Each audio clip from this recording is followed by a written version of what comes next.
UK और France के बीच समुद्र के नीचे जो 50 किलोमीटर लंबी टनल है, उसे बनाया कैसे गया होगा। इस टनल को दुनिया का 8वां अजूबा कहा जाता है, क्योंकि इस टनल को बनाते समय इंजीनियर से अगर समुद्र के नीचे जरा सी गलती हो जाती तो सारा समुद्री पानी नीचे चला आता और सब के सब लोगों की लाशें तक नहीं मिलती। अब आखिर इतनी लंबी टनल को 13,000 वर्कर्स ने बिना गलती के इतनी सावधानी से कैसे बनाया, इतनी बड़ी बड़ी मशीनें अंदर कैसे ले जाई गई, कितना खर्चा इस टनल को बनाने में हुआ था, सब कुछ आपको इस वीडियो के जरिए बताएंगे।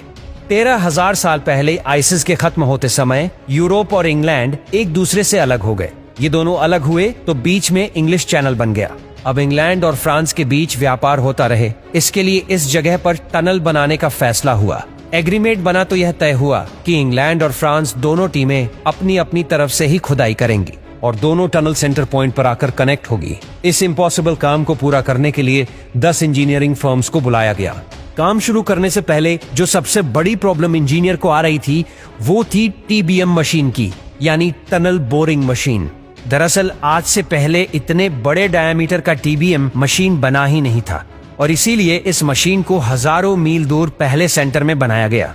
ये मशीन 800 फीट लंबी और 1500 टन वजनी बनाई गई। इसका डायमीटर 50 फीट का था और इसके आगे टंगस्टन कार्बाइड के तेजधार ब्लेड लगे थे। मिट्टी और मलबा बाहर निकालने के लिए मशीन के पीछे कन्वेयर बेल्ट लगी थी। अब इस मशीन को चलाते समय अगर जरा सी भी लीकेज हो जाती तो न मशीन का पता चलता और न इंसानों का।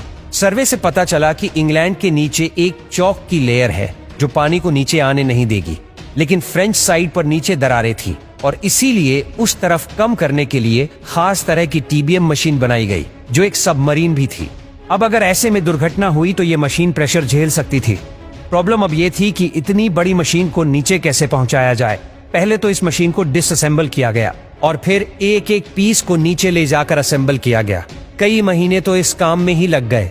2 साल बाद दोनों टीबीएम मशीनें अपनी अपनी साइड से खुदाई करती है।